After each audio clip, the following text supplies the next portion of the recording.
黎着衫陪大家睇天氣。一股清勁至強風程度嘅偏東氣流今日繼續影響廣東沿岸，本港部分時間有陽光，離岸同埋高地間中吹強風。朝早各區嘅氣温介乎25至28度，而下晝炎熱，氣温普遍升至30度以上，其中上水嘅氣温更加上升至到34度以上。熱帶氣旋奧鹿呢，今朝早已經喺越南嘅峴港登陸，而台灣以東嘅雲團已經增強為熱帶風暴洛克，預料將會橫過日本以南海域。我哋轉睇11點鐘氣温係29度，相對濕度76%，強烈季候風信號現正生效。咁天氣先生，聽日天氣點呢？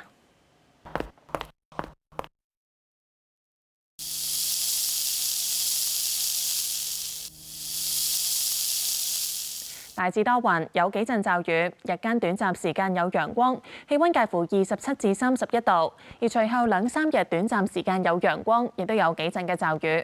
去到下個星期初漸轉大致天晴。我哋轉睇下大西洋颶風伊恩，尋日朝早橫過古巴，造成咗水浸同埋大規模停電。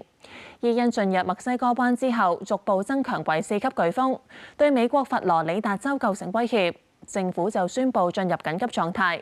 咁現時伊恩中心持續風力達到每小時250公里，即將登陸佛羅里達州西岸。除咗帶嚟強風同埋大雨，亦都可能引致嚴重嘅風暴潮。一齊睇下美加聽日天氣預測。紐約天晴，多倫多天晴，芝加哥驟雨。